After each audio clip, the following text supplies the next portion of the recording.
வந்து சிறப்பான அதிகாரி, சிறப்பான நிர்வாக திறமை உடையவர் திரு நாகராஜ்.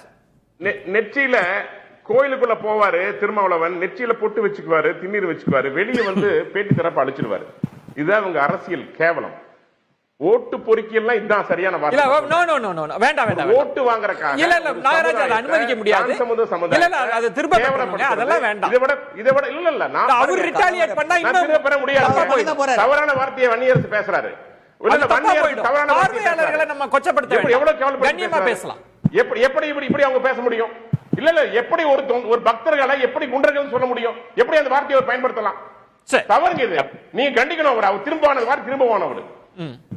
சரி, வன்னியரசு இல்ல நான் பக்தர்களை சொல்லல, காவல்துறையை அடித்தவர்களை தான் நான் ரவுடிகள் சொன்ன, பக்தர்களை யாரும் சொல்லல. அதனால வந்து ஓட்டு பொறுக்கிறவங்க எல்லாம் பொறுக்கிகள் பாஜகவும் ஓட்டு பொறுக்கிகள் தான். நான் சொல்லி முடிச்சேன். பொறுக்கிகள் நீங்கள் பொறுக்கிகள் தான். கடந்து போயிடலாம். வன்னியரசு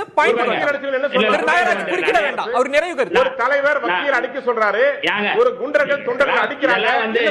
நீங்க வந்து இந்த விவாதத்துல வந்து கேட்ட கேள்விக்கு பதில் சொல்ல முடியாம திணறிக்கிட்டு இருக்கீங்க. பிறகு நீங்க அதை தான் சொல்லுவீங்க. நான் ஒரு பதில் மட்டும் சொல்லிடுறேன். குறுக்கிட்டு வேண்டாம், அவர் நிறைவு அவருக்கான நேரம். வேங்க வயலுக்கு நீங்க போராட்டம் நடத்துனீங்களா? முதல்ல சார் நீங்க போராட்டம் நடத்துனீங்களா? போராட்டம்